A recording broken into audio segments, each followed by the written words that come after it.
আপোনাৰ গোচৰৰ কাৰণে অপেক্ষা কৰিলোঁ আপুনি মোক সুযোগটো নিদিলে আপুনি কোৱা নাই তুমি কৈছে তেওঁক আপুনি কোৱা যোগ্যও নহয় তেওঁ অসমৰ 3,70,00,000 জনসাধাৰণে এইটোৱে বিচাৰি আছিল যে য'ত প্লেচ অফ অকাৰেঞ্চ তাত গোচৰ এটা হ'ব লাগে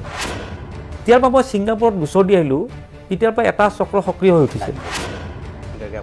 আপোনাৰ কথা বেয়াকৈ কৈছিল আপুনিও জুবিন গাৰ্গক বেয়াকৈ কৈছিল এটা সময়ত যে দুলু আহমেদ ছিংগাপুৰ যোৱা এখন ফলছ হয় বুলি মানে বিদেশ মন্ত্ৰীটো আমাৰ অসমৰ হয় তাত যাব পাৰে পবিত্ৰ মাৰ্জিনা তাই ভয় লগা নাই মোৰ খুব বেছি গোচৰটো গ্ৰহণ নকৰিব ছিংগাপুৰ যোৱা একো ডাঙৰ কথা নহয় অসমত তেনেকুৱা বহুত মানুহ আছে 4গৰাকী নি 5গৰাকী ছুইচাইড কৰিছে তেওঁৰ মৃত্যুৰ কথা শুনা পায় মই এনেকুৱা এটা দলত আছোঁ না মোৰ সাংসদ আছে না বিধায়ক আছে না মোৰ চৰকাৰ আছে তাত মই কি ৰাজনৈতিক লাভ ল'ম কেতিয়াবা যদি মোক খং উঠাই লৈ বেছি মই কৈ দিওঁ মোৰ গমকে ফোন কৰিছোঁ যে ইনভেষ্টিগেশ্যন পিৰিয়ডত আপোনাক কিন্তু আমি কি পাইছোঁ সেইটো আমি নজনাওঁ সেইটো লুণ্ঠন কৰিছে তাত 35 কোটি টকা ঠিকা ক'ত গ'ল কেনেকুৱা গ'ল চব ওলাব নহয় এতিয়া কাপৰ ভিতৰত কি পিন্ধি আছে সেয়াও আমাৰ ইয়াত ব্ৰেকিং হৈ থাকে মানুহে ৰাইজক হোটেল আৰু মই ইয়টখন দেখাই বা আইলেণ্ডত যাই মই কি কৰিম বিজেপিকটো গালি পাৰিলে কংগ্ৰেছকো পাৰিলে পাৰি কৈছে আৰু এটা আছে ন এইটো কি দল কোনোবা এটাই ক'লে যে এজেপিৰ ফটোৱা দল এইটো বোলে যে জুবিন গাৰ্গ কোন হয় বোলে জুবিন গাৰ্গৰ লিভাৰখন বেলেগত আছে নেকি আজি যদি ভুলটো তেওঁ ভুল ক'লে আজি তেওঁ জীয়াই থাকিলে হয় এটা বেয়া মাত দিছে মোক কৈছে তহঁতি আহিলি আৰু মানে অশান্তি কৰিব কিবা এটা মাত দিছে তাত কামকানু মনটো যিটো জেলত গ'ল আমাৰ আৰু ক'ব লগা একো নাই সেইটো এতিয়া আইনী প্ৰক্ৰিয়া চলিব তেওঁ অসমত হেঁচা প্ৰয়োগ কৰিব ছিংগাপুৰত এফেক্ট হ'ব এইটো হ'ব পাৰে নেকি কওকচোন ষ্টেটমেণ্টটো পঞ্জীয়ন হোৱাৰ পিছত আহিব মই যেতিয়া ষ্টেটমেণ্টৰ কথা সুধি যে মই মনত ভাবিলোঁ আৰু মোৰ গোচৰটো গ্ৰহণ কৰিব হঠাৎ মুখ্যমন্ত্ৰীৰ এটা ষ্টেটমেণ্ট পালোঁ যে জুবিন গাৰ্গক হত্যা কৰা হৈছে নমস্কাৰ দৰ্শকসকল খাটাং সংবাদৰ অন্য এটা বিশেষ খণ্ডলৈ মই মানসজ্যোতি বৰুৱাই আপোনালোকক স্বাগতম জনাইছোঁ আৰু স্বাভাৱিকতেই যিহেতু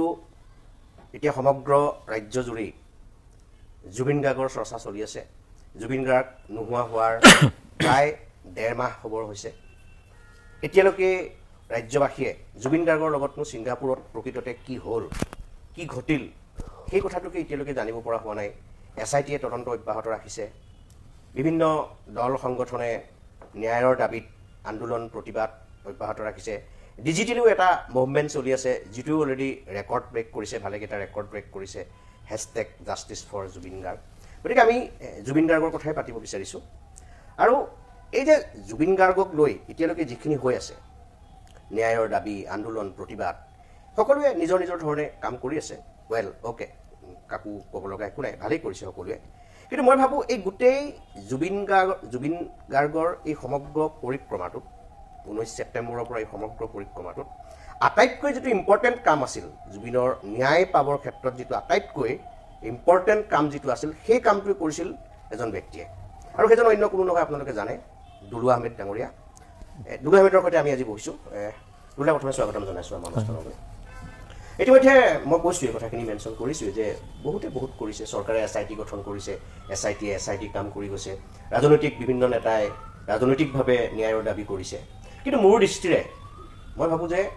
প্লেচ অফ অকাৰেঞ্চত এটা গোচৰ নোহোৱালৈকে ৰুজু নোহোৱালৈকে বা তাত ইনভেষ্টিগেশ্যনটো নোহোৱালৈকে তদন্ত প্ৰক্ৰিয়া এটা কেতিয়াও পাৰফেক্ট হ'ব নোৱাৰে আৰু সেই কামটো কৰা মানুহজন আপুনি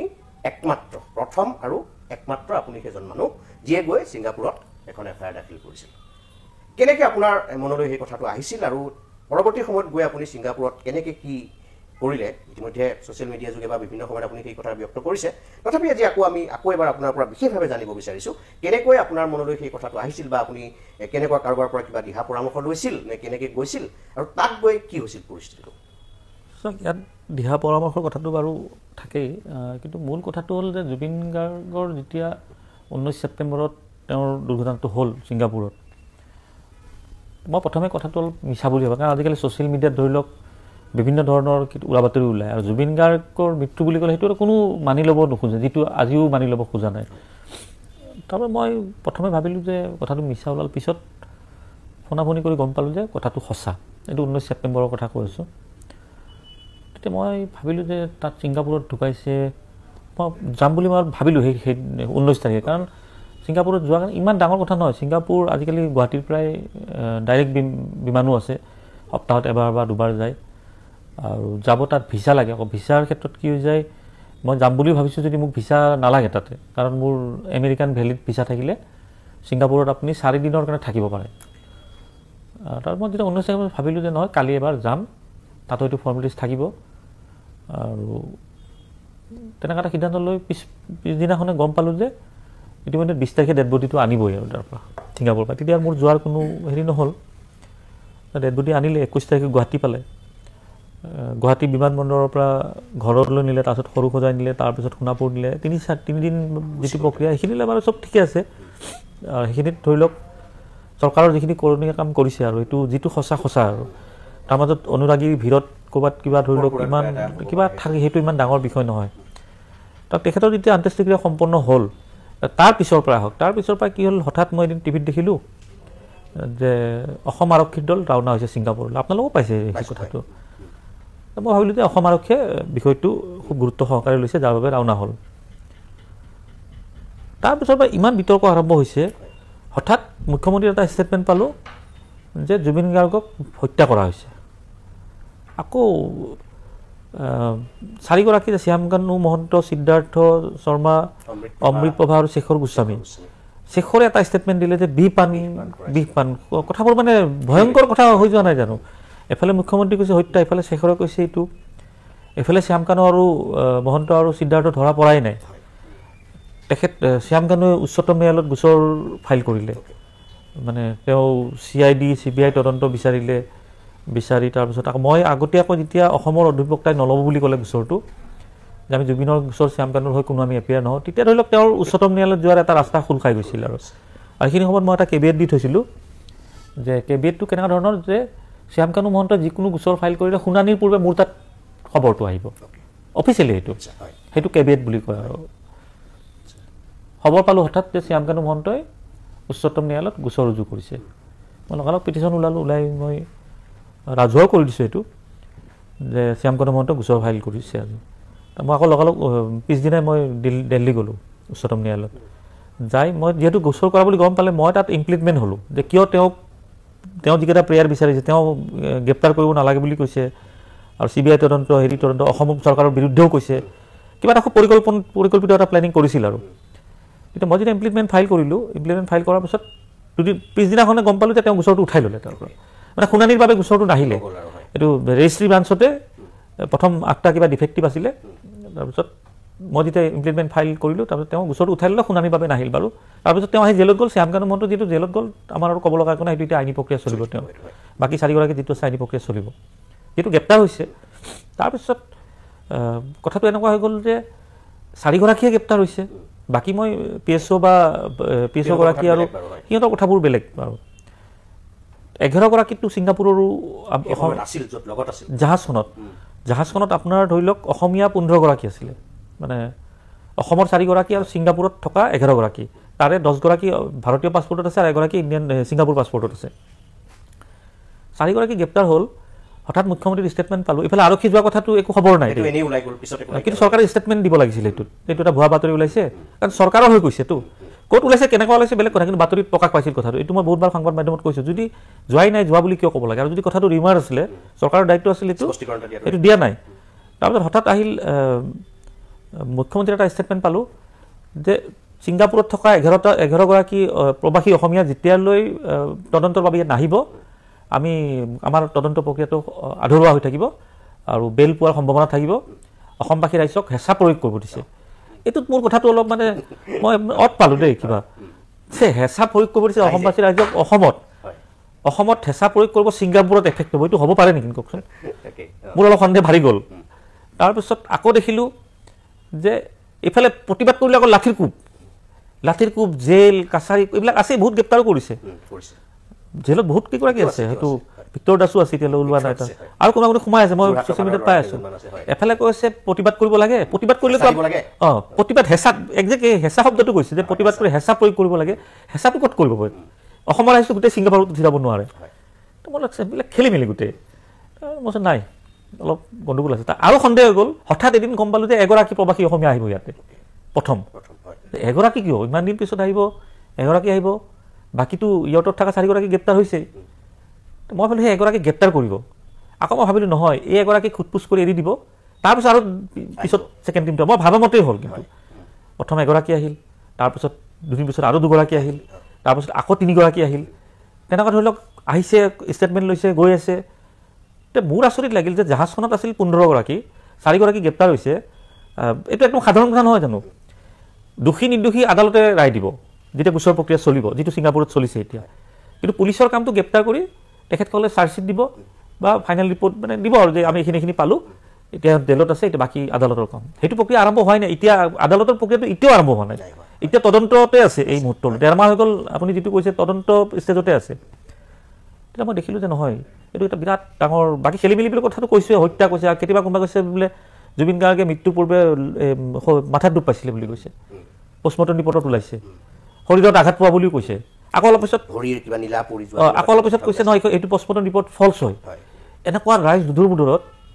কিন্তু জুবিন অনুৰাগীয়ে কওক বা জুবিন ফেন ক্লাবে কওক বা অসমৰ ৰাইজেই কওক সকলোৱে জানিব বিচাৰি আছে যে ইয়াৰে কথাবিলাক খেলি মেলি পাইছে আচল কথাটো আহিব ছিংগাপুৰত আকৌ গম পালোঁ যে কিছুমান এতিয়া মই যেনেকুৱা ছিংগাপুৰ গৈছে ছিংগাপুৰ যোৱা একো ডাঙৰ কথা নহয় অসমত তেনেকুৱা বহুত মানুহ আছে তাৰপিছত যিহেতু ষ্টেটমেণ্ট আহি গ'ল যে কোনোবাই যদি তাত নিজাববীয়াকৈ যায় এটৰ্নি জেনেৰেলৰ পাৰ্মিশ্যন লাগিব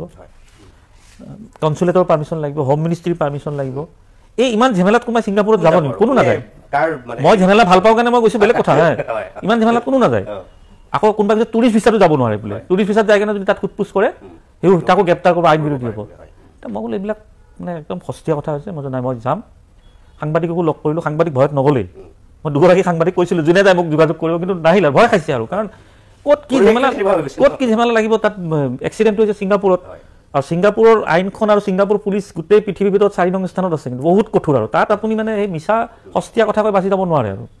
মইতো দেখা যাব মোৰো ধৰি লওক বিদেশ মই বহুত ঘূৰিছোঁ তেনেকুৱা মই পুলিচ ধৰি লওক গাড়ী স্পীড চলাওঁতো ফাইন হৈছে কিবা হৈছে মই বহুত ফেচ কৰিছোঁ আৰু মই কথা পাতিলে কি যায় কথা পাতিলেতো একো নাযায় নহয় আমাৰ ধৰি লওক বহুতে ভয়ো খায় আৰু তাতে আকৌ হত্যাৰ গোচৰ তাতে জুবিন গাৰ্গ আৰু জুবিন গাৰ্গ যিদিনা ঢুকাইছিল 19 তাৰিখে তেখেতসকলে এটা ৰিপৰ্ট দিছিলে যে সাধাৰণ আৰু যে তেওঁ এক্সিডেণ্ট হৈ ঢুকাইছে পানীত ডুবি ঢুকাইছে কোন জুবিন গাৰ্গ ছিংগাপুৰে কি জানিব ঢুকুৱাৰ ইতিহাস গম পাইছে এতিয়া গম পাইছে তাকো এতিয়া মই আহিম কথাটো প্ৰসংগটো কেনেকৈ গম পালে মই যাম তো মই আমাৰ সংবাদ মাধ্যমতে ক'লোঁ যে মই ছিংগাপুৰ যাম খুব সোনকালে আৰু বহুতে ভাবিছে মই অসমীয়া কেইগৰাকীক লগ কৰিব যাম কিয় মোক লগ দিব সিহঁতে মোকতো লগ দিয়াৰ প্ৰশ্নই নাহে কাৰণ তেখেতসকলে চৰকাৰৰ লগত বুজা পৰা কৰি এটা আহিছে দুটা আহিছে ঘূৰিছে অমুক তুমুক তাতে আৰু মোক লগ দিয়াৰ প্ৰশ্নই নুঠে মই যাম মই তাতে ডাইৰেক্ট গোচৰ দিম আৰু প্ৰভিজনে কৈ আছে যিখন ল ভাৰতীয় ল হওক বা আমাৰ ইণ্টাৰনেশ্যনেল লখনেই হওক বা ছিংগাপুৰৰ লখনেই হওক তাত স্পষ্টকৈ লিখা আছে যিকোনো ভাৰতীয় নাগৰিকৰ বিৰুদ্ধে বিদেশত গোচৰ দিব পাৰে প্ৰভিজন আছে সেইটো সেই প্ৰভিজন লৈ মই কাগজ পত্ৰ লৈ মই 14-15 মই 2 দিনৰ কাৰণে ছিংগাপুৰ বুক কৰি দিলোঁ ভিছাটো নালাগে ভিছা মোৰ আছে মোৰ কিন্তু টুৰিষ্ট ভিছা দেই তাৰপিছত মোৰতো আৰু তাত কোনো ব্যৱসায় নাই মই টুৰিষ্ট ভিছাতে গ'লোঁ 14 তাৰিখে মই ৰাতি গৈ পালোঁ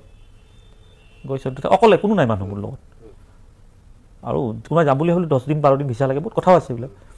মই ৰাতি গোটেই ঠিক ঠাক কৰি ৰাতিপুৱা মই গুচি গ'লোঁ তাৰ যিখন চেণ্ট্ৰেল পুলিচ হেডকোৱাৰ্টাৰ আৰু ছিংগাপুৰ চেণ্ট্ৰেল পুলিচ হেডকোৱাৰ্টাৰ মই দিছোঁ ফেচবুকত গোটেইবোৰ তাত গ'লোঁ তাত যোৱাৰ পিছত মই এফআইআৰ জমা দিলোঁ পাছপৰ্ট জমা দিলোঁ ডকুমেণ্ট যিখিনি লাগে জমা দিলোঁ আৰু তেখেতসকলৰ প্ৰক্ৰিয়া এটা আছে মানে আমাৰ অসমত যেনেকুৱা কিবা গোচৰ হ'ল আপুনি এফআইআৰ এখন লৈ গ'ল থানাত চিলমোহৰ মাৰি দিলে আপুনি আৰক্ষী বিষয়াগৰাকীয়ে ছাৰ এখন ফটো উঠাওঁ ফটোখন উঠাই ফেচবুকত দি দিলে আৰু পিছদিনৰ পৰা বাতৰি চলি আছে তাততো মোবাইলে এলাউ নকৰে চিৰিয়াছ মানে কোনটো বিষয় লৈ কৈছে মই বুলি নহয় তাত যোনে এফআইআৰ কৰিব যায় যোনে কমপ্লেইন দিব যায় তেখেতসকলৰ প্ৰক্ৰিয়া এটা আছে মেচিনত শ্লিপ এখন ওলাব টোকেন নম্বৰ পাব সেই টোকেনত আপোনাক মাতিব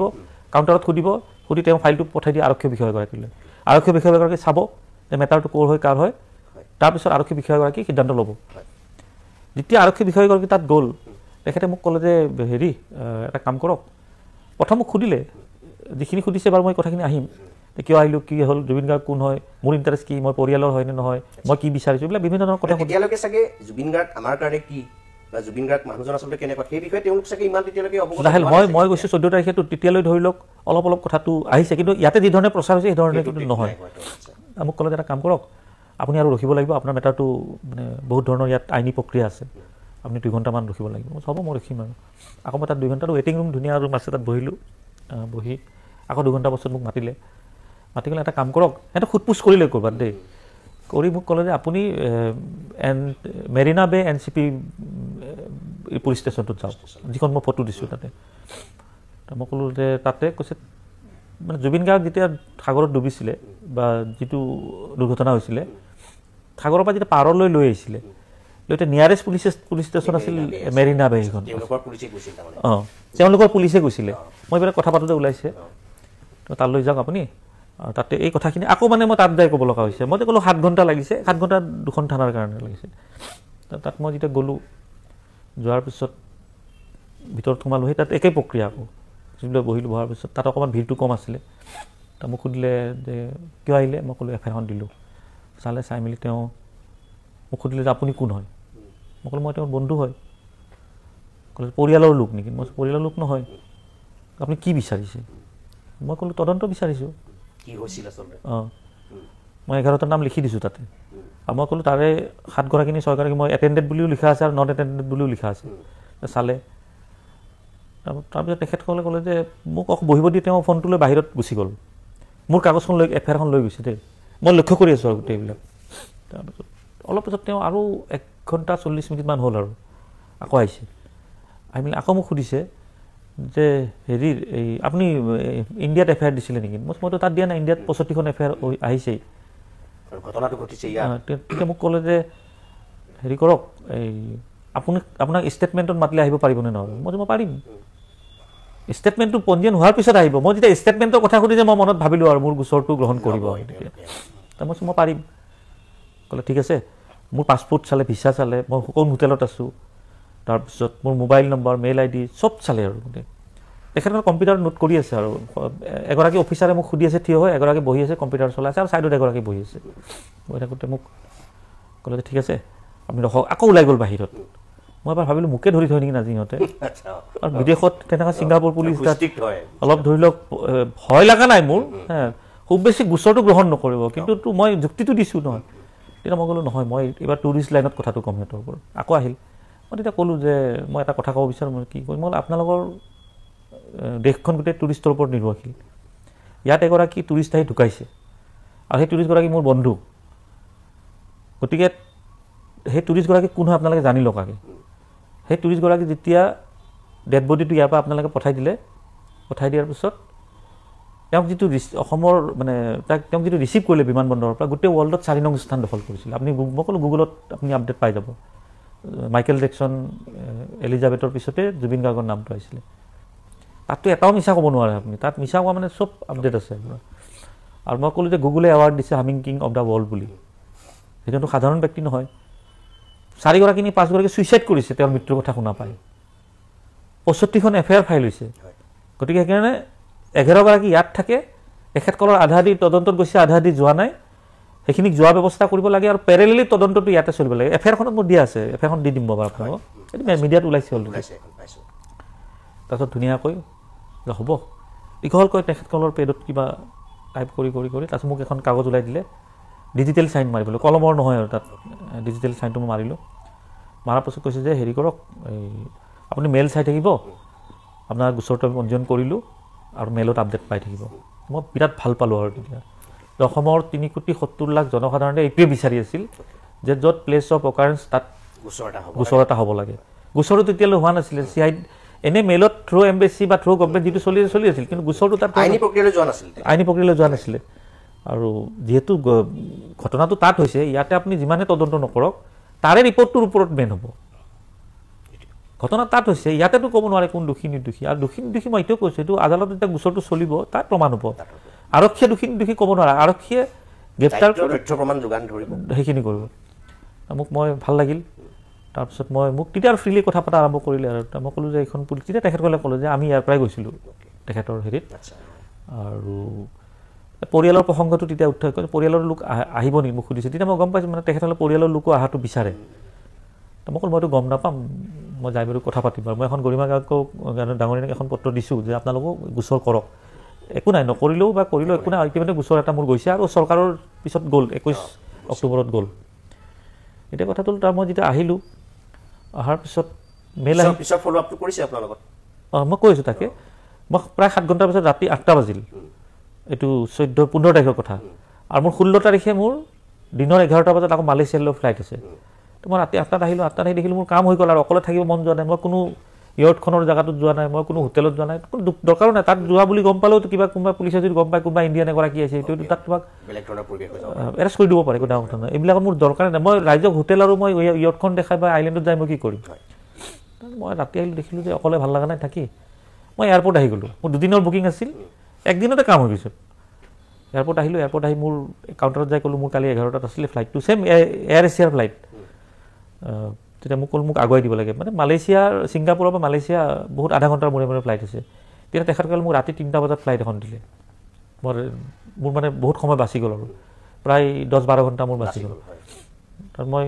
মালয়েছিয়া আহি গ'লোঁ। ঠিক এয়াৰপৰ্টতে মই মেইল পালোঁ যে আপোনাৰ কেছটোত আমি 48 ঘণ্টাৰ ভিতৰত ইনভেষ্টিগেশ্যন অফিচাৰ নিয়োগ কৰিম। আইও নিয়োগ কৰে ন যিকোনো কেছত। মেইল পালোঁ মই ইতিমধ্যে মালয়েছিয়া আহি পালোঁ। আৰু মই তাতে মোৰ পুলিচ ৰিপৰ্টটোত লিখা আছে, চাব যে মই কালি মালয়েছিয়া গুচি যাম, মোৰ পাছপৰ্ট নম্বৰ এইটো, মোৰ মেইল আইডি, গোটেইবিলাক তাত আহি উল্লেখ পাইছে কথাটো। মানে তাত QR কোড এটাও দি দিছে, ৰেজিষ্ট্ৰেশ্যন নম্বৰো দি দিছে। আৰু কোনোবাই ইয়াতে কৈছে সেইখনো বোলে ফল্ছ হয়, মানে মানুহ কি পৰ্যায়ত, মানে সেইখন তাতে QR কোড দি দিছে, থানাখনৰ নাম দি দিছে, তাত ৰেজিষ্ট্ৰেশ্যন নাম্বাৰ দি দিছে, কৈছে দুলু আহমেদ ছিংগাপুৰ যোৱা এখন ফল্ছ হয় বোলে। মানে মানুহৰ চিন্তাধাৰাবিলাক কি পৰ্যায়লৈ যাব পাৰে দেই, বাদ দিয়ক এইবিলাক যোনে কৈছে কৈ থাকক। আহিলোঁ, অহাৰ পিছততো আপোনালোকে সংবাদ মাধ্যমত বাতৰি প্ৰকাশ কৰিলেই। তাৰপিছত আহি গম পালোঁ 21 তাৰিখে ইয়াৰ পৰা CID গ'ল। CID যোৱাৰ পিছত মোৰতো তদন্ত আৰম্ভ হৈছে। তাৰপিছত 48 ঘণ্টাৰ ভিতৰত মোৰ আৰু এটা মেইল আহি গ'ল যে আপোনাৰ কেছটো আমি হাই অথৰিটিলৈ পঠাই দিছোঁ ফৰ ফাৰ্ডাৰ একশ্যন। তাতে চাব দেই মোৰ মেইল, মই এইবিলাক চব ৰাজহুৱা কৰিছোঁ, কাৰণ অসমৰ ৰাইজে যিটো জানিব বিচাৰি আছে মই এটাও মানে লোকঢাক কৰা নাই। কিন্তু তাত এটা কথা লিখি দিছে যে ইনভেষ্টিগেশ্যন পিৰিয়ডত আপোনাক কিন্তু আমি কি পাইছোঁ সেইটো আমি নজনাওঁ, সেইটো গোপনে ৰাখিম। এইটো নিয়মো, আমাৰ ইয়াতে ইনভেষ্টিগেশ্যন হৈ আছে, টিভিত ব্ৰেকিং আহি আছে, আৰু টিভিত ব্ৰেকিং আহি আছে। ইনভেষ্টিগেশ্যনত কি হৈছে ইয়াত ব্ৰেকিং আহিছে, এইটো নিয়ম নহয়। কিন্তু তদন্ত কাপৰ ভিতৰত কি পিন্ধি আছে সেয়াও আমাৰ ইয়াত ব্ৰেকিং হৈ থাকে, মানুহে ধৰি লওক মানুহ এইকেইটা সন্দেহ হৈছে। এতিয়া ছিংগাপুৰ পুলিচে তেতিয়া কৈছে যে আপোনাক মোৰ এফেয়াৰত কৈছে যে আপোনাৰতো হাই অথৰিটিক পঠাইছোঁ যিহেতু চেঞ্চিটিভ মেটাৰ বুলি কৈছে, কিন্তু আপোনাক ইনভেষ্টিগেশ্যনৰ পিৰিয়ডত আমি কি হৈছে আপোনাক আমি নজনাওঁ বুলি ক'লে। হ'ল ইণ্ডিপেণ্ডেণ্ট টাইম কি হ'ল 21 তাৰিখ গ'ল। এতিয়া মোৰতো তদন্ত আৰম্ভ হৈছে, এতিয়া মোক যিকোনো মুহূৰ্তত আকৌ মাতিব পাৰিব, মই সাজু আছোঁ যাবৰ বাবে, কাৰণ মোৰ ভিছাৰ প্ৰব্লেম নাই। তদন্ত প্ৰক্ৰিয়া আৰম্ভ হৈ আছে তাতে CID গ'ল। CIDৰ পাছত CID আহি কিনে কি পালে প্ৰেছ মিট এটা দিছে, সম্ভৱ মই ইমান কি বুলি কৈছে ধৰি লওক, মই সেই ভাল খবৰ বিশেষ কোনো নাই। এইটো এটা মানে যে চিক্ৰেট, তাৰমানে এইটো মই যিটো ক'লোঁ যে মোক তেওঁলোকক কি কৈছেতো মই নাজানিম, কিন্তু মোক লিখিত মেইল দিছে, ভাই মই কেতিয়াবা লাগিলে ৰাজহুৱা কৰিছোঁ অলৰেডি, মই কৰি দিম, এইবোৰ অধিক সংবাদ মাধ্যম প্ৰকাশ পাইছে। আহিলোঁ, অহাৰ পিছত ৰাইজেতো বিৰাট প্ৰশংসা কৰিছে সেইটো কাম। মই যিটো কাম ইমান মানুহ দুধুমুধুত মই একদিনত যাই কৰি আহিলোঁ, এইটো খুব মই নিজকে মানে মোৰ মনটো ভাল লাগিছে যে মই এটা খুব অসমৰ ৰাইজৰ যিটো মনত চলি আছিলে আৱেগ, সন্দেহ, উত্তেজিত, কি হ'ব কি নহয়, আজিলৈ নৰ্মেল হোৱা নাই, এই মুহূৰ্তলৈ নৰ্মেল হোৱা নাই। মানে মোৰ গোচৰটো পোৱাৰ পিছত নাই, যিহেতু ঘটনাটো তাত হৈছে, তদন্ত আৰম্ভ হৈছে, আৰু আপোনাৰ তাত আজি প্ৰকাশো পাইছে যে তদন্ত প্ৰক্ৰিয়া, মই জনাই আছোঁ মিডিয়াবিলাকত গোটেই কথাটো, প্ৰক্ৰিয়াটো আৰম্ভ হৈছে। সেইটোৱে, গতিকে আৰু তেওঁলোকেও চিৰিয়াছলি লৈছে, আপোনাক ফ'ল' আপ কৰি আছে, আপোনাকো মেইল চেল তেওঁ দি আছে। আমিও আশা কৰিছোঁ যে ছিংগাপুৰ আৰক্ষীয়েও তেওঁলোকে তদন্তটো কৰক। মই এটা কথাই কৈছোঁ দেই তাতে, যে এই 11গৰাকীৰ বিৰুদ্ধে আপোনালোকে তদন্ত ইয়াতে কৰক, কাৰণ এখেতসকল ইয়াতে থাকে, আৰু এখেতসকলক যদি ঘটনাটোত কি হৈছে আপোনালোকে যদি ইয়াতে তদন্ত নকৰে, জাগাত লৈ নাযায়, তেতিয়া এইটো গোচৰটো নোলাব। হয়, ঠিক আছে। এই যে আপুনি গ'ল, আপুনি জুবিন গাৰ্গক ভাল পায়, বন্ধু, জুবিন গাৰ্গ আপোনাৰ বন্ধু, আপুনি সেইকাৰণে আপুনি ইমান হেৰিৰ মাজতো গৈ ছিংগাপুৰ আপুনি পালেগৈ, গোচৰ ৰুজু কৰিলে। জুবিন গাৰ্গৰ লগত আপোনাৰ কেনেকুৱা বণ্ডিং আছিল, কেনেকুৱা ধৰণৰ? মানে বহুত সমালোচনাও হৈছে, বহুত কথা জুবিন গাৰ্গে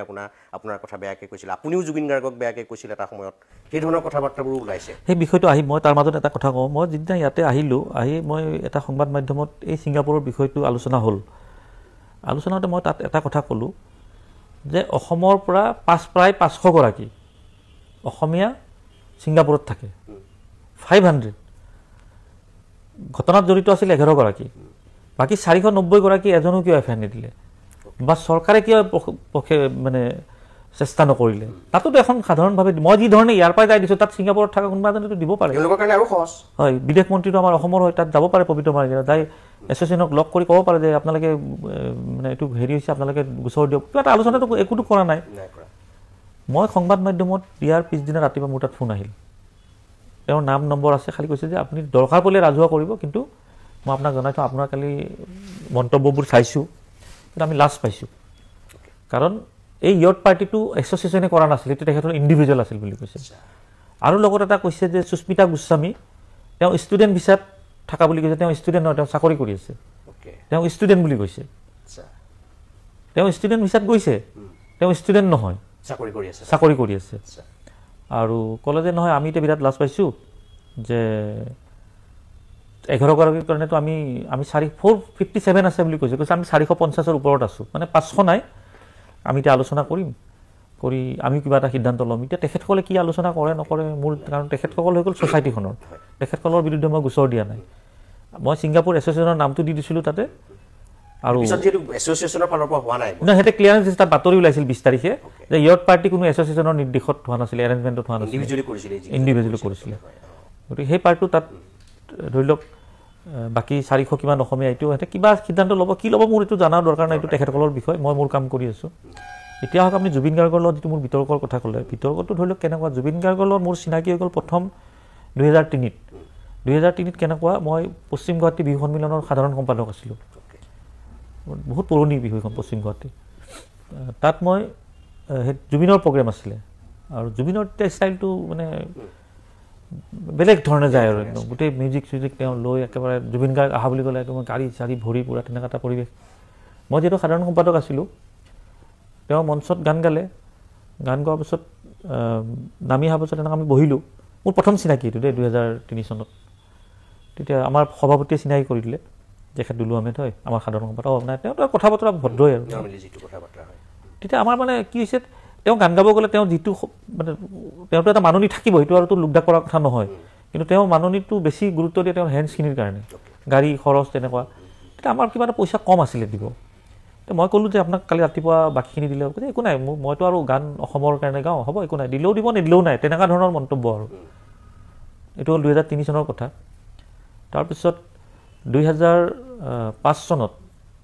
মই এখন চিনেমা বনাইছিলোঁ মোৰ পত্নীৰ নামত, ৰজি আহমেদ, স্নেহবন্ধন বুলি। স্নেহবন্ধন গোটেই মীনান কাল্টি তেওঁ ঢুকাল, নন্দ বেনাৰ্জী, জয়ন্ত দাস, চেতনা দাস বাইদেউ, এনেকুৱা গোটেইবোৰ জড়িত আছিলে। আৰু আমাৰ শিশু সাহিত্যিক গগন অধিকাৰীৰ স্ক্ৰিপ্ট আছিলে, তেওঁৰ পুত্ৰ ডাইৰেক্টৰ আছিলে। তেতিয়া মই তেওঁৰ পুত্ৰক ক'লোঁ যে এটা কাম কৰক, চিনেমাখন যিহেতু বনামেই, 2টা গান কিন্তু জুবিনৰ লাগিবই। কৈছে হ'ব, আমি জুবিনক এদিন লগ কৰিলোঁ, কৈছে হ'ব গান মই গানে গাওঁ, গাই দিম, আৰু খালি মই টাইমটো এতিয়া দিব নোৱাৰিম, যিদিনা গাম সেইদিনা কৈ দিম আৰু। মই হ'ব। হঠাৎ এদিন ফোন মাৰিলে, মোক মাৰা নাই, মোৰ ডাইৰেক্টৰক মাৰিলে, ক'লে যে কালি গাম, কালি আহি যাবা। তো মোক ডাইৰেক্টৰ ক'লে যে দুলু এনেকৈ কালি মাতিছে, আমি 2টাই যাম আৰু। মই হ'ব। ৰাতি ৰখি আছোঁ, খবৰ নাই, 1টা বাজিল। তেওঁ বোলে আজি নাগায় নেকি আৰু, ক'লে নহয় গাব। মই ক'লে গালে তুমি যাবা, মই নাযাওঁ আৰু। মই ঘৰ গুচি গ'লোঁ, 2টামান বাজিল। 2:30মান বজাত ফোন কৰিছোঁ ডাইৰেক্টৰক, কৈছে আহা গানকেইটা গাই দিওঁ, আৰু আমাৰ দৰকাৰ, আমি যাবই লাগিব। আৰু তেওঁ ব্যস্ততা, বহুত গান গাই থাকে, গতিকে যিটো সময়ত দিছে আমাৰ ডাইৰেক্টৰ লগালগ গ'ল, গান 2টা তেওঁ 20 মিনিটত কমপ্লিট কৰি দিলে গান। চিনেমাখন ৰাজ্যিক চলচ্চিত্ৰ এৱাৰ্ডত 1 নং স্থান দখল কৰিছিলে স্নেহবন্ধন, 2005 চনত। ৰাইজে ভাল পাব এইটো হ'ল 2005 চনৰ কথা। তেনে সম্পৰ্কটো বাঢ়ি গ'ল।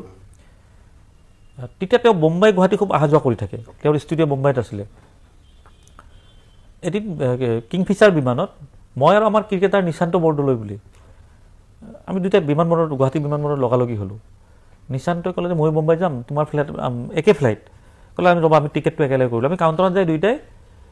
মোৰ এতিয়াও মনত আছে, 2 নং ৰোড কৰিছোঁ, 1, 2 2ত আমি ক'লোঁ যে আমাক কৰি দিব লাগে, কিবা এক্সট্ৰা চাৰ্জ মিনিমাম এটা লৈছে, আমি দি এইটো একেলগে কৰি ল'লোঁ। কৰি আমি 2টা বিমানত যেতিয়া গ'লোঁ, 3টা ছিট থাকে এটা লাইনত, আমাৰ 2টা আৰু 3টা এজন মানুহ কোনোবা শুই আছে গাত কাপোৰ এখন লৈ, কাৰণ জুবিনেতো দিনত শুই, জুবিন গাৰ্গে দিনত শুই ৰাতি সাৰে থাকে। সেইটো দিনৰ টাইম আছিল, ফ্লাইটত গৈ পাইছে, খালী দেখিছে ছিটটো, শুই দিলে। মই নাজানো কোন আছিলে তাত। মই এয়াৰ হোষ্টেছক ক'লোঁ আমাৰ ছিটত কোনোবা শুই আছে। তাৰপিছত এয়াৰ হোষ্টেছে আহি কিনে জগালে তেওঁক, তেওঁ গুচাই দিলে, চাওঁ যে জুবিন গাৰ্গ। এটা বেয়া মাত দিছে মোক, কৈছে তহঁতি আহিলি আৰু মানে অশান্তি কৰিব, কিবা এটা মাত দিছে তাত। মই যে ৰ'বা পিছফালে খালী আছে, মই ব্যৱস্থা কৰোঁ, তুমি শুৱা এটাই পূৰা। মই গম পাইছোঁ একদম টায়াৰ্ড পূৰা, আৰু গোটেই ৰাতি কাম কৰিলেতো দিনটো হেৰি হ'বই। আমি পিছফালে গ'লে, আমি পিছফালে ছিট খালী পালোঁ। তাৰপিছত বম্বে পালোঁ বম্বে আমি নাহালে তেওঁ কিন্তু সেই 2 নম্বৰ চিটত ৰখি আছে আমাক পিছৰ পৰা আমি নাহালে গোটেই এইটো মানে মানৱীয়তা আৰু আহি তাৰ একেলগে আমি ওলাই আহিলোঁ খোজকাঢ়ি আছোঁ গৈ আছোঁ নাপাওঁ বেলটো মানে আমাৰ লাগেজ য'ত দিছে বেল নাপাওঁ তাতো এটা গালি পাৰি দিলে কিবা এটা আকৌ ৱৰ্ড কৰি কিনে গোটেই এয়াৰপৰ্টখন ঘূৰাই ৰাখিলে বোলে নাই বুলি আমাক 2 কিলোমিটাৰমান খোজকাঢ়াইছে তাত কৈছে আজি ৰাতি আহিবি বহিম আজি মই ক'লো হ'ব যাম আমাৰ নিশান্ত ক'লে নিশান্তৰো ভাল বন্ধু নিশান্ত বৰদলৈ হ'ব যাম নিশান্ত মোক কৈছে তুমি যাবা নেকি মই নাই ভাই মই ইমান ৰাতি 2-2:30 মোৰ দ্বাৰা সম্ভৱ নহয় আৰু আমি তেনেকৈ লগ নাপালোঁ এইটো হৈ গ'ল 2006 চনৰ কথা তেনেকুৱা ধৰি লওক মই মোৰ লগত ইমান তেওঁৰ লাইন বেলেগ মোৰ লাইন বেলেগ তেনেকুৱা নহয় তাৰপিছত 2018 তেওঁ ৰাছিয়া বিশ্বকাপ চাব গ'ল ময়ো গৈছিলোঁ তেওঁ বেলেগে গৈছে মই বেলেগে গৈছোঁ তাত লগ পোৱা হোৱা নাই তাত ফোন কৰিছিলোঁ ফোন কৰোঁতে কিবা ৰাছিয়া বিশ্বকাপলৈ তেওঁ কি খুব এটা কিবা তেওঁ ৰাতিপুৱা ওলাই গ'ল বাথৰুমত যাওঁতে কিবা কণী পানী নাছিল কিবা এটা খুব সেই বাটাৰ এটা ভিতৰ হেৰিয়াত খুব জমনি আছিল আৰু সেইটো পালোঁ মই নিজত পাই ফোন মাৰিলোঁ মই এইটোচোন ৰাছিয়াত আছে তাৰপিছত মই ফোন মাৰিলোঁ ফোনটো নাপালোঁ তাৰ লগৰ এটাই ক'লে যে অমুকত আছে তাৰমানে মই পিটাৰ্ছবাৰ্গত আছিলোঁ তেওঁ মানে ইয়াৰ পৰা বম্বে ডিষ্টেঞ্চত হ'ব আৰু ইমান যোৱাটো সম্ভৱ নহয় তাৰপিছত 2018 তেওঁ কাটাৰ গ'ল 2018 নহয় 22ত কাটাৰ বিশ্বকাপ 18 ৰাছিয়াত হ'ল 22ত কাটাৰত হ'ল কাটাৰত মই যিদিনা গৈ পাইছোঁ ছেমি ফাইনেল চাব তেওঁ সিদিনাখনে বেক কৰিছে মই এয়াৰপৰ্টত তেওঁৰ ফটো দেখিলোঁ আৰু ধৰি লওক তেনেকুৱা হ'ল আৰু ইণ্টাৰেষ্টিং 2020 চনত মোৰ এটা ব্যক্তিগত কাৰ্যসূচীত তোমালোকো জড়িত আছিলে তেখেতক নিমন্ত্ৰণ কৰোঁতে গৰিমা গগৈ ডাঙৰীয়া আৰু জুবিন গাৰ্গ আহিছিল এই অফিচতে আহি ইণ্টাৰভিউ দিছিল লকডাউনৰ সময়ত আমাৰ অসমীয়া ল'ৰা ছোৱালীৰ সংস্থাপন দেখি ভালো পাইছিলে তাৰপিছত ইয়াত আমি বহুত দেৰি কথা পাইছোঁ এই গাৰ্ডেনতে ফটো উঠিছিলোঁ খোৱা বোৱাও কৰিছিলে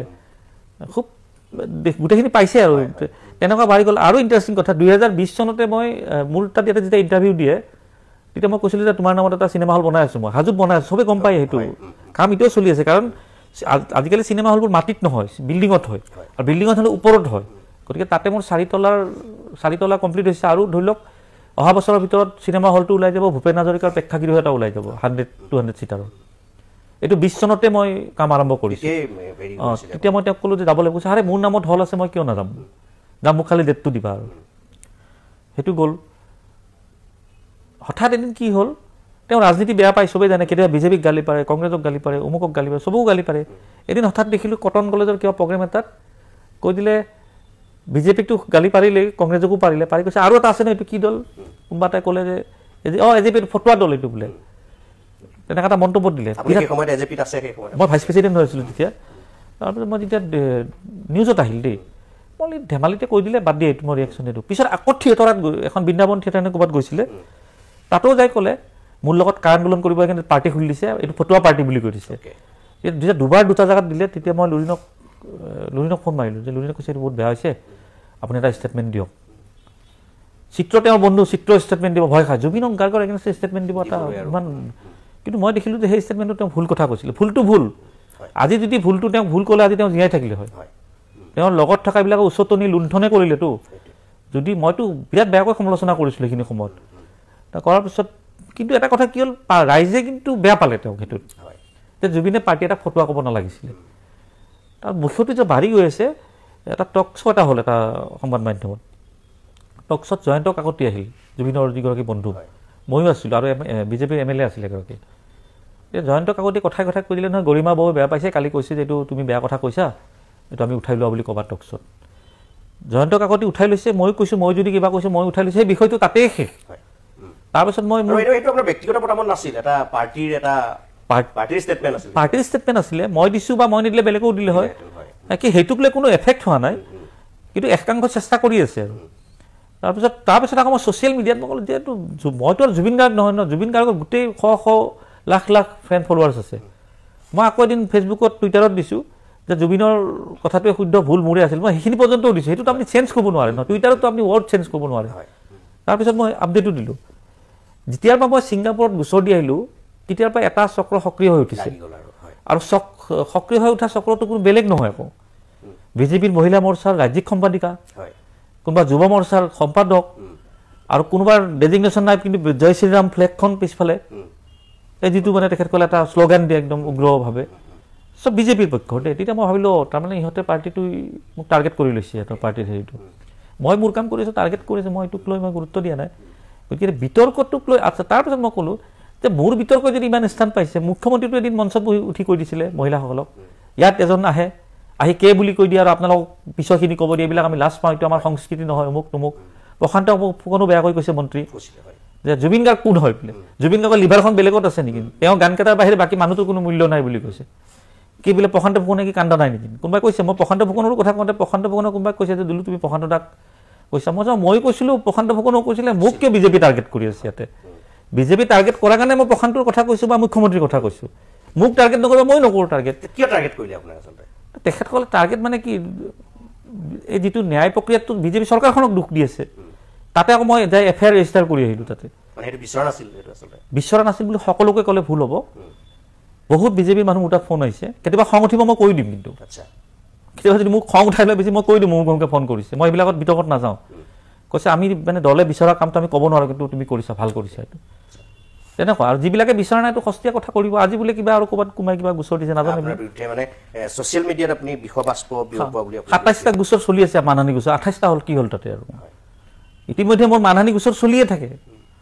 মানহানি গোচৰ কিবা ক'লে মোক চান্স পালে মানহানি গোচৰ দিয়ে মই কেতিয়াবা নগাঁও যাব লাগে কেতিয়াবা বৰপেটা যাব লাগে কেতিয়াবা ধুবুৰী যাব লাগে মাহত এই প্ৰসংগতে আপুনি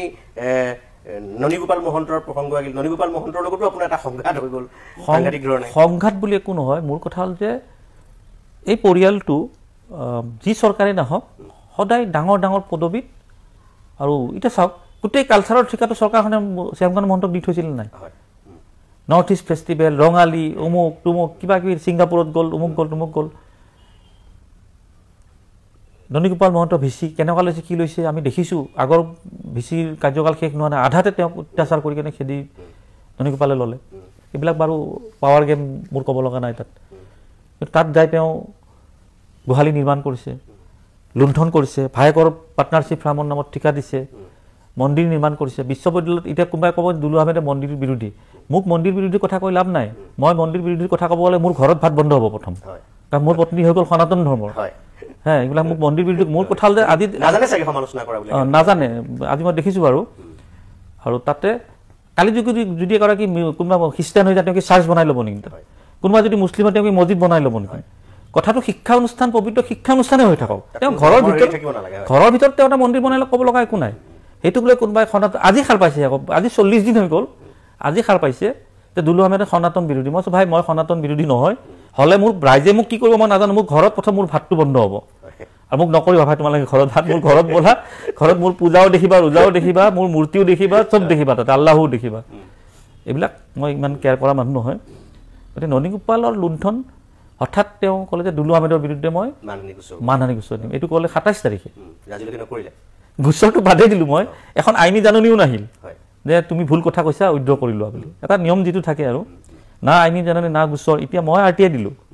RTI গ'ল ৰাজহুৱা নকৰোঁ মই ৰিপ্লাই লাগিবতো মোক সেইখন RTIত ভয়ংকৰ তথ্য পাব আপোনালোকে গোটেই অসমত এটা হুলস্থুল পৰিৱেশৰ লাগি যাব মই নকওঁ কৈ দিলে ছাছপেঞ্চ থাকি যাব এইটো ৰিপ্লাই দিবই লাগিব তাতেও বিপদ ৰিপ্লাই নিদিলে এপিলত যাব লাগিব এপিলত আকৌ ডাঙৰ ককাইক বহি আছে বিপদটো চব ফালে কিন্তু চৰকাৰী নিয়মটোতো বদলাব নোৱাৰে সেইটো কিন্তু মানহানি গোচৰ তুমি ধমকি দিছা আৰু মোক ধমকি দি কেনে কি লাভ আছে মই গোচৰ লিগেলত মই গোচৰ ভয় খোৱা মানুহ মই নহওঁ কিন্তু আৰু ধমকি দিছা গোচৰ দিয়া তেতিয়া ময়ে সেইদিনাখনে ছ'চিয়েল মিডিয়াত ক'লোঁ আপোনাৰ গোচৰৰ কাৰণে অপেক্ষা কৰিলোঁ আপুনি মোক সুযোগটো নিদিলে আপুনি কোৱা নাই তুমি কৈছে তেওঁক আপুনি কোৱা যোগ্যও নহয় তেওঁ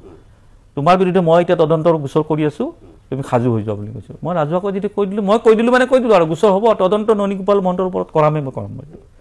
ইমানবোৰ আপুনি কিমান সাংঘাতিক ধৰণৰ অভিযোগ আনিলে তেওঁ আপোনাৰ বিৰুদ্ধে মানহানি গোচৰ কৰিম বুলি ক'লে নকৰিলেও কিন্তু সেই অভিযোগবোৰ কিন্তু এটাও খণ্ডন কৰি তেওঁ এটা ষ্টেটমেণ্ট দিয়া নাই জড়িত হৈ আছে লুণ্ঠন কৰিছে তাত ৩৫ কোটি টকাৰ ঠিকা ক'ত গ'ল কেনেকুৱা গ'ল চব ওলাব নহয় এতিয়া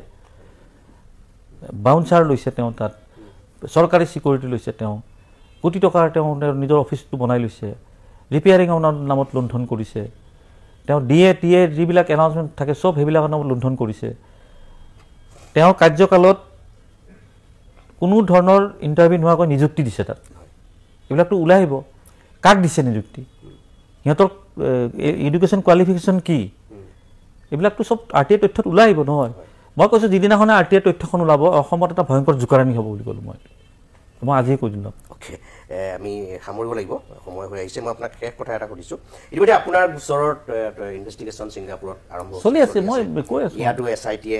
আই টিয়ে কাম কৰিছে, 90 দিনৰ ভিতৰত চাৰ্জশ্বিট দাখিল কৰিম বুলি কৈছে। কিন্তু এই আৰক্ষীৰ বা এছ আই টিয়ে যিখিনি কাম কৰি আছে, আপুনি কিমান সন্তুষ্ট সেই কামখিনিক লৈ আছে? আপুনি ভাবেনে যে একদম প্ৰপাৰ ডিৰেকশ্যনত গৈ আছে বুলি আপুনি ভাবেনে? এতিয়া যিহেতু CID ছিংগাপুৰত যে গোটেই তথ্যখিনি দিলে, তাৰ ওপৰত তদন্ত হৈছে। আৰু ছিংগাপুৰখন এনেকুৱা দেশ, ধৰি লওক ছিংগাপুৰখন ভাৰতৰ অধীনত ন্যায় প্ৰক্ৰিয়া নচলাব, যিটো নিয়ম নীতি আছে সেইখিনি কৰিব, কিন্তু তদন্ত কিন্তু সঠিক হ'ব ছিংগাপুৰত। আপুনি একেবাৰে নিশ্চিত থাকক। আৰু মই যিখিনি ইনফৰ্মেশ্যন মোৰ গোচৰৰ পৰা মই এতিয়ালৈ পাই আছোঁ, তাৰে আদালতত গোচৰটো চলিব, কৰোণাক আদালতত চলিব। তাত কৰোণাৰ আদালত যিটো থাকে, তাত জাজ এপইণ্ট হয়, সেই জাজে ৱাৰেণ্ট ইছ্যু কৰিব পাৰে, সেইখিনি প্ৰভিজন আছে, চলিব তাত। ঠিক আছে, ধন্যবাদ ইমানখিনি সময় আমাক দিয়াৰ কাৰণে। লাগিলে আমি আপোনাৰ অনাগত দিনবোৰ ভাল হওক ৰাজনৈতিকভাৱে। আৰু আজি ৰাজনৈতিক কথা বতৰা আমি নাপাতো বুলিয়েই সিদ্ধান্ত মই ৰাজনৈতিক কথা আজি 2 মাহৰ 1.5 মাহ হৈ গ'ল, মই কোনো ধৰণৰ ষ্টেটমেণ্ট দেখা নাপাব, মোৰ কোনো ধৰণৰ ফেচবুক পোষ্ট দেখা নাপাব। মই যিবিলাক গোচৰ দিছোঁ, যিবিলাক RTI দিছোঁ, যিবিলাক সুপ্ৰিম কোৰ্টত কৰিছোঁ, চব দুলু আহমেদ ইণ্ডিয়ান চিটিজেনশ্বিপ। কিন্তু বহুত ৰাজনৈতিক নেতাই আকৌ জুবিন গাৰ্গৰ নামটো লৈ এটা ৰাজনীতি কৰাৰো এটা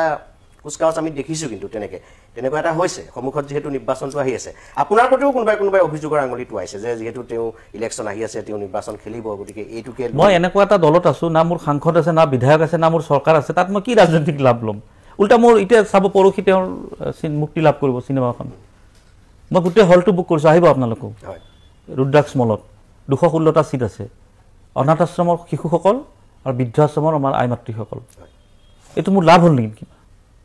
মোৰতো লাভ হোৱা নাই। যিসকলে লাভ হৈছে সিহঁতক সোধক, মোৰতো লোকচান হৈছে। কিন্তু মই লোকচানত চোৱা নাই। মোৰ কথা হ'ল যে জুবিন গাৰ্গৰ সত্তাটো জীয়াই ৰাখিব লাগে, যিটো তেওঁ কৰিছিলে। তেওঁতো বহুত গৰীবক সহায় কৰিছিলে। আজি কেইদিনমান আগতে মই এটা পোষ্ট দিলোঁ যে চৰকাৰে সকলো ধৰণৰ টেক্স মাফ কৰি দিব লাগে। আজি ষ্টেটমেণ্ট পালোঁ যে টেক্সটো আমি মাফ কৰি দিব নোৱাৰোঁ, কিন্তু টেক্সটো আমি 1 মাহৰ ভিতৰত ঘূৰাই আনি তাত জুবিন গাৰ্গৰ কলাগুৰু ফাউণ্ডেশ্যনত দিব, আৰু সেই ফাউণ্ডেশ্যনটো গৰীবক সহায় কৰে। গতিকে আমাক সেইখিনি হ'লেও হৈ গ'ল। এইটো মই আজি 3 দিন আগে কৈছিলোঁ এই কথাটো, আজি প্ৰেছ মিটত মুখ্যমন্ত্ৰীয়ে জনালে এই কথাটো। ধন্যবাদ।